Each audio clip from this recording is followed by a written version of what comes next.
Let's talk about where sugar might be hiding in the foods you're eating. Almost not a day goes by when one of my patients, who I accuse of eating too much sugar, says, "Doctor, I do not eat sugar." And yet their blood work says they do. So what gives? Well, we already know that cookies and candy are sugar bombs. Here's the surprise that you may not know, and my patients often do not know. We can turn the protein and or carbohydrates in everyday food very easily into sugar. So in some cases, these healthy foods will spike your blood sugar even more than if you were actually eating table sugar. That's why avoiding desserts and obvious sources of sugar isn't enough. It's the everyday foods that are sabotaging your energy, your waistline, and your long-term health. And finding these everyday saboteurs is what we're going to help with today. All right, so why is there a problem with sugar? There's multiple reasons. First of all, let's just talk about table sugar for a moment. Table sugar, or cane sugar, is actually the combination of two sugars, glucose and fructose. The combination is called sucrose. So table sugar, what we think of as sugar, is half glucose and half fructose. Many of us are aware of high fructose corn syrup. And that just means that instead of that 1-to-1 ratio between fructose and glucose, there's more fructose than there is glucose. And we'll get into why that's a problem and might be fooling you in a minute. Now, normally, when we taste sugar, first of all, we have no sugar receptors on our tongue. We have sweet receptors in our tongue. And surprisingly, we actually have sweet receptors in the lining of our intestines. Yes, there are actually receptors for sweetness. In fact, 2/3 of your tongue is turned over to sweet receptors. Why? Because back in the good old days, finding something sweet meant survival. And back in the good old days, there were only two sources of sweetness in our diet: ripe fruit and honey. Those were the sources that were available. So seeking out sweetness actually told your ancestors that the fruit had a great deal of sugar content, and that sugar content in fruit was almost exclusively fructose, not glucose. Honey is a combination of fructose and glucose. But the point is, you were after sweetness because this was a great source of calories. That's why you are interested in sweet. One other thing is kind of fun. Do you know that you have color vision because you are a fruit predator? You only respond to the color cues in fruit to tell you whether that fruit is ripe or not. And the plant uses those color cues to make sure that you're eating the fruit at the time the plant wants you to eat its fruit, when the seeds in that fruit resist digestion, and you can carry off that plant's babies to somewhere else and poop them out with a generous dollop of fertilizer. So only animals that predate on fruit or flowers, like bees, have color vision. Your dog does not have color vision because your dog could care less whether the squirrel is red or gray or black. If it's moving, your dog is fascinated with it, but not its color. It has no benefit knowing the color of something. You have color vision because you're a fruit predator, and fruit was an amazing source of calories for you and your ancestors. So fruit is actually the subject of so many of my videos, but let me give you one more key. So fructose is not absorbed like glucose when we eat it. Glucose is absorbed immediately into our bloodstream, where it's used as really the primary fuel for our mitochondria, the little energy producing organelles in almost all of our cells. Fructose, on the other hand, is not aggressively absorbed into our bloodstream, but most fructose is taken immediately to the liver. Do not pass go, do not collect $200. Where it is detoxified. Yes, fructose is a toxin. It is detoxified into fat in the form of triglycerides and also into uric acid. Now, I'm going to have a lecture on uric acid and gout coming up, but uric acid is incredibly useful for storing sugar as fat. Uric acid produces insulin resistance and is a 1-2 punch for taking the fructose in fruit and converting it into fat to store for the winter.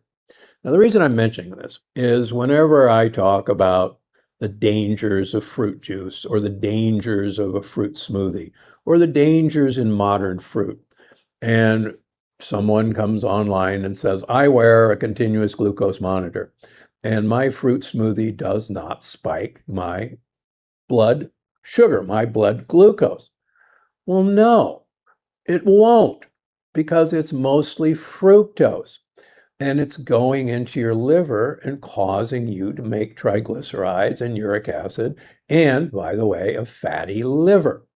So you won't see what you think you're seeing as the effect of fruit, because fruit is fructose and it's not absorbed into your bloodstream as glucose. It's going to your liver in a completely different pathway. So please stop telling me about your glucose monitor. You're missing the boat. All right. That's why modern foods, even ones that we think are healthy, can be like mischief in your body. Let me talk about another one. Now, this is a favorite subject of Professor Christopher Gardner, who's the head of nutrition at Stanford. And he has some fabulous YouTube videos out, some of them fairly short, that goes into the mistaken idea that we need lots of protein in our diet. Protein is amino acids. And yes, we can use amino acids as a fuel, but we have to deaminate, take a nitrogen molecule off of amino acids to turn them into glucose. So even if you're eating protein, you can turn that protein into sugar. What's more important, and the point he tries to make, is let's think about it. If I eat fat and I eat more fat than I need, do I have a storage system for extra fat that I eat? And the answer is, of course, it's in my fat cells. And as any of us who look around every day know, we have an unlimited ability to store fat in our body. In fact, you probably saw just this past week that there are now, for the first time in America, more overweight and obese children than there are thin or undernourished children. First time in America. So we have a crisis in storing fat. Okay, so fat can be stored as fat. Fair enough. Sugar. We have a storage system for sugar. It's called glycogen. And glycogen can be stored in our liver, and glycogen can be stored in our muscles. But we don't have a big storage system for that. The good news is we can convert sugar into fat. And so we have an endless ability to store sugar as fat, as most Americans are well aware. So sugar also can be stored as fat. But what about protein? Well, protein is made into muscles and bones and cartilage and tendons. And that's what protein is used for. The implication is all we have to do is eat more protein and we'll store it as muscles or bone. And as hopefully anyone now realizes, you don't. There is no storage system for protein, except when you're actively building muscle, which most of us aren't. So what do you do when your excess protein is, where do you put it? You convert it into sugar. It's called gluconeogenesis. Why? Because then you can convert it into fat. So even protein in excess becomes sugar and then fat, because that's the only place you can put it. So even extra protein, particularly protein that is finely pulverized, like a protein powder, becomes sugar faster than you are well aware of. Yes, can it build muscle? No question about it. But the amount of protein we need to build muscle is ridiculously small on a daily basis. And we'll leave it at that. Finally, every night on TV, you see commercials for GLP-1 drugs. And there's some happy, smiling, dancing person who says, I got my A1C down. So A1C refers to hemoglobin A1C. And it's measuring what are called advanced glycation end products, which are nicknamed H's, on the hemoglobin molecule in our red blood cells. This is called glycation. And glycation is, we can take sugar that we eat or that we have in our body. We can take protein that we eat or have in our body, and we can combine them in one of the strongest chemical bonds that's ever been described, called the Maillard reaction, with heat. Well, we have sugar, we have protein, and we have heat in our bodies.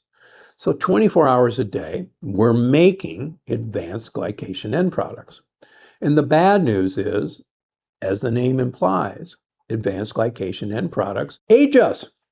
So when someone says, I got my A1C down, what they're really saying is either my sugar consumption is going down, or my protein consumption is going down, or both are going down.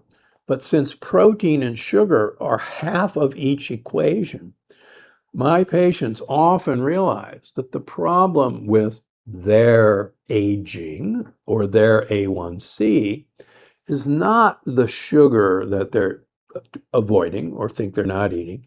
It's actually the protein they're eating that's being broken down into sugar. Remember, it's half of that equation. And not a day goes by that one of my patients finally realizes that it's their high protein diet that's actually part of this problem.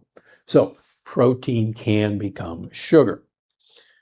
Well, how about healthy carbohydrates like a bagel? Anytime we grind up flour, grains into a fine white powder, we're actually able to digest that into glucose faster than we can digest sucrose, table sugar, into glucose and fructose. In fact, the glycemic index of white bread is 100. It's the fastest known food to become glucose in our body. Table sugar, in fact, is only about 75, reflecting the fact it literally takes longer to turn that into glucose in our body. So a healthy bagel is actually more sugar laden than a candy bar, but it's not on the label. So one of the things you've got to do with any carbohydrate food is, if there's a label, then look at total carbohydrates. Don't look at added sugars. Don't look at sugars. Look at total carbohydrates. And usually it'll be per serving. Then right underneath there will be fiber. Whatever fiber is there, and quite frankly, there's little to none in a bagel. Take the fiber from the total carbohydrates. That will give you the actual carbohydrates in that bagel. So what? Well, there are 4 grams of carbohydrates in a teaspoon of sugar. And all of us can relate to what a teaspoon of sugar looks like. So take that number of carbohydrates, divide it by 4, and you will actually get the teaspoons of sugar in that product. And so many of my patients are flabbergasted when they realize that that healthy bagel might have 10, 11, 12 teaspoons of sugar in that healthy bagel. And they weren't eating any sugar, they assured me. Their almond flour tortilla, their white flour tortilla, their corn tortilla, same thing. Their healthy snack chip, the same thing. So you want to find out where the sugar is that you don't think you're eating, even if it doesn't taste sweet, do that simple calculation and you will be shocked with the amount of sugar we're actually consuming in our healthy diet. How about oatmeal? It's marketed as heart healthy, but in reality, it's just a big bowl of sugar. Here's the problem with oatmeal. Oatmeal, even whole oats, even organic oats, are more likely to contain glyphosate in Roundup. And glyphosate you don't want to be eating. Both the Environmental Working Group and Consumer Reports have tested multiple, even organic oat products with big names and have found glyphosate.